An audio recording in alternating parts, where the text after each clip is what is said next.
Hi, good morning, everyone. This is Yusuke. I'm from Tokyo, Japan, and today I want to talk about my brief history of learning English. I was born and raised in here in Japan, and now I'm 24 and a half years old. I started learning English from the first grade of junior high, so it was 12 years old as a mandatory subject. I had a lot of hardship, difficulties throughout this journey, a long journey. I sometimes study focus and intensively, but I sometimes quit. So it's not for like 12 years to 24 and a half years or so in total. It's not for 12 years because I sometimes quit. So maybe I think intensively 5 6 years. And aside from 1 week, I mean, except the 1 week traveling Europe, Italy, Switzerland, and France, I stay here in Japan for whole my life. So if you want learning English or if you're learning studying Japanese inside of your country, not visiting the native country, I think it will be great if I can share some like insights about like how to maintain motivation, how to gather information, how to setting the goals throughout this journey. So I will share my experience in English, and please don't get mad at me if I make mistakes. I have still like a lot of room for improvements, and I know it, and I gotta do my best. So okay, so again, I was born and raised in Japan, strictly speaking in Gunma Prefecture, which is a countryside, like 1.5 hours from Tokyo. If you use train, it's countryside. And I was born in the south part of Gunma Prefecture, which is really hot, and it's the hottest place in Japan. And the winter is cold and also windy, so it's really cold. And it's famous for having a vehicle company like Subaru. So a lot of like factories out there, and then those factories hire people from other countries, especially Eastern, Southeastern Asian countries, and also South American country. So I was born and raised in the kind of like international um, community, international place, which is though it's countryside, but I heard a lot of like languages spoken there. But when I was a kid, I couldn't like distinguish this language is Spanish, this language is Portuguese, this language is like Vietnamese or Chinese or Korean. I was not kind of like smart student or kid. So at the time, I was like, oh, if I can understand English, maybe I can communicate with them all. So for me, English kind of like magic. If I can do speak that language, like it's gonna like broaden my horizons wholly, and then everything will be changed. That's the impression of me. But the time, like when my mother told me, "Oh, you should study English because English is like global language, and then you need to be able to speak English in the future." And my mother told me like that when I was like 10 years old, 11 years old in elementary school. But I was just like playing soccer with my friends, hanging out with my friends all the time, and I was not really interested in studying at all. Though like work on homework quickly because I just want to play soccer with them. So I didn't have a lot of like big passion about studying itself. Mhm. And then spending a few years, I entered a junior high school, and I get to like I got to like study English because of the influence of music, English music. At the time, One Direction was my favorite band. I bought the second album, Take Me Home, for my first album in my life. And I didn't understand the meaning of lyrics at all, but I just enjoyed the rhythm, and then like straight message like English has. Like, of course, not all the lyrics written in the like straight like forward, but for me, just like one expression, I love you, we don't say the like in Japanese in daily life. If I translate it in Japanese, it will be like 私はあなたを愛しています. But we don't really say it in daily life. Some people might say, but like basically we don't say it in daily life. So like those kind of like culture difference and the pronunciation, how they behave, how they style themselves. For me, it was really cool. And yeah, that those listen to music, like, and then also those pop culture, also American TV shows. I watched iCarly, Simon and the Cat, Thunderman, basically from Nickelodeon. Those are broadcasting on Japanese TV shows too. So I was really into watching it. So every week I was really looking forward to watching it, which was dubbed into Japanese. So I didn't watch in English. So it was not for the purpose of learning English, but it really boosted my motivation. Or also like it helped me grow the interest in other countries' culture, and also the motivation of learning English. And spent 3 years in junior high and entered high school, and that high school had like multicultural course, like international course, and I entered that course. So I fortunately had more time to learn English or other cultures like them, other courses. So I had a chance to talk with ALT teacher, assistant language teacher, like he's a native teacher. So once in a week I had bento, like a lunchbox, with my friends, and we had a chance to talk with them like in English while having a bento. It was a free topic, so we can choose whatever we want. And then almost all the time, my teacher is like, "Oh, Yusuke, don't be shy. You can say whatever you want to say. It's okay to make a mistake." But I wanted to talk with him. I want to talk with them. I want to talk English. I want to express it myself in English. So I had a motivation. I wasn't like just shy, but it was like I didn't know how to express it. I don't know how to output what I want to say. I have this in my heart, but I don't know how to output it. So it's like going back to home, asking myself, do I have motivation learning English? Yes. Do I like English? Yes. Do I want to be fluent in English? Yes.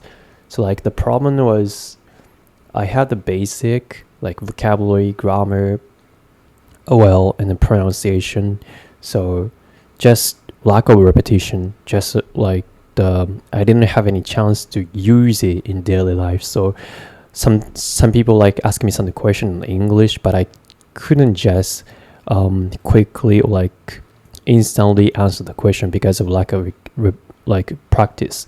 So the one solution for the problem is speaking to myself, because I don't have a lot of money. I asked my mother to go to English conversation school, after school, but the fee was really expensive, so it was not affordable for me. So the only solution for that problem is speaking to myself. I also asked my mother to go for study abroad for 1 year in New Zealand, but it was really expensive, a few million yen. It's not something that I can pay or pay back in the future. So at the time, so I started speaking to myself, and then which was really efficient way to improve my English skill. At least for me, it was really good way, because you don't have to think of the place, you don't have to think about money. You can do so many times, and then no one is gonna pinpoint your mistake. And then you can use your brain to imagine the situation, and then it sticks to your mind. So if you learn some word from vocab book and then imagine the situation where you use it in like real life, and then your brain will remember the context, so it sticks to your mind, and then and actually go to like what is called or communication lunch, like with the bento with my friends the next time, and then the ALD teacher asked me the question which I like prepared already, and then I can like instantly answer the question because I've just already prepared, and I was like, oh yes, this one, because like doing preparation, enough preparation makes me feel like confident, and then I can be like confident, or maybe like I can behave as the one who has the confidence. So it's like AL teachers, I could really enjoy the talking with him, and then I could really enjoy the time with them, and also like participated in English speaking contest too. Of course, I needed some decent level of preparation, right?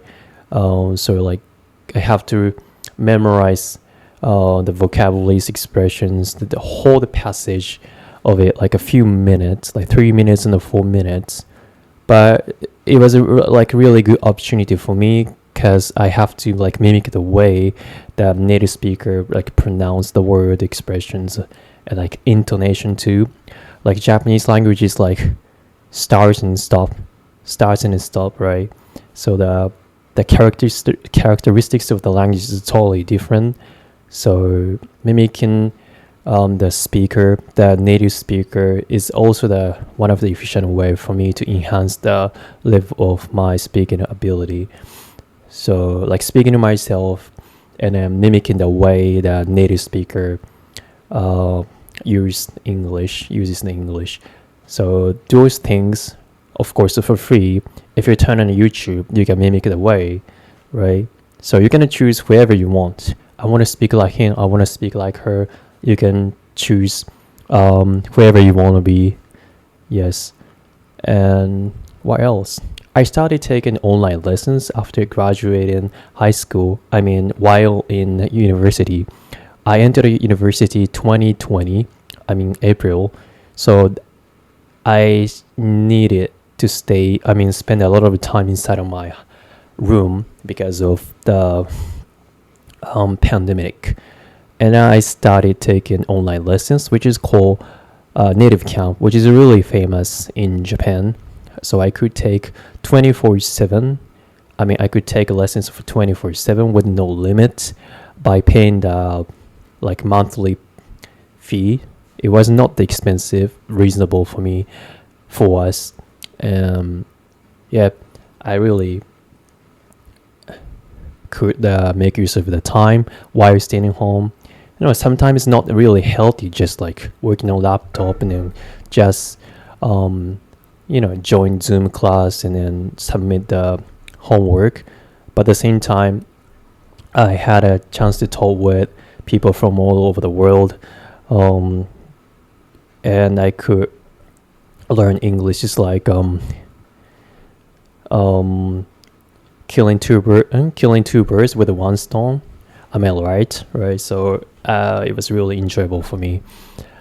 And I took one lesson at least one day, 25 minutes every single day for a few years. So finally in the end, I took for more than 1,000 times and I became a teacher there. Now I don't teach there, but it was kind of like a milestone because I started taking lesson there from the scratch and finally became a teacher there. Like for the first lesson was like, I'm Yusuke, I'm from Japan, and like that. And then one teacher, please introduce yourself. Then I introduced myself in this way, and then you can choose whatever you want to talk. So what is your topic you've prepared? And I didn't understand that question. I couldn't listen to what the lecturer said, and I didn't even know how to respond to it. I didn't know how to express that I didn't understand what the lecturer said. I was kind of like student. but spending so many time, so many hours there, and then I did the preparation before the lesson, and then did the um, study after the lesson too. So it really gave me um, like confidence, and also boosted my English level from the 0 level in terms of speaking to teacher level. Mhm. And now graduated from university, and I spent some um, time in Japanese company. At the time, I didn't use any English word, one word in the day. Like, so I didn't even say hello or good morning or thank you. So I soon forgot to how to express it in English. It's like instrument. If you stop using it, you're gonna soon like forget how to use it. But it's also like a gym. It's like a muscle. If you want to like train your muscle, you can recover your muscle by spending some time. So it wasn't that hard for me to go back to the previous level, like original level. So I really appreciate the effort that I made in the past. Hmm. So it's not that like bad thing if you just want stop there, because sometimes you cannot like control your like life events, right? Sometimes you have to prioritize other things than like learning language journey. So sometimes you're gonna stop, but sometimes of course you can resume your journey too. So you don't have to take it like seriously about like stopping. It's not like quitting, right? Stopping is just like taking a break, and also it means sometimes you have to prioritize other things too. So that's I think the key. Yeah, make it a point of doing like working on like your language like journey of like studying. It's of course a really important thing, but we have to see it in the long run. Like just once in a week or one day out of week, but if you continue it for a year, like of course it boosts your language level, right? So just a step by step. We don't have to be in a rush. So that's what I want to tell you. So in a nutshell, I spoke for 17 minutes. Well, speaking to myself, mimicking the person, native speaker. So you're gonna find a ideal speaker. And the third, we don't have to be in a rush. So setting a goal in the long run. So thank you very much for watching this video. I hope if you're studying English, if you're studying Japanese language or any other language, and then if you're like finding some way to tackle the problem of losing motivation, or like how to be able to speak that language, I hope I could share some insight about it. Or if you have any questions, please write it down below. I'm not perfect at all. I'm far away from perfect, but because I'm the one who studied learning English in my country, I'm in Japan, while not having any chance to go there. So I think I can share some experience as because of my background. So again, thank you so much for watching. See you next time. Bye bye.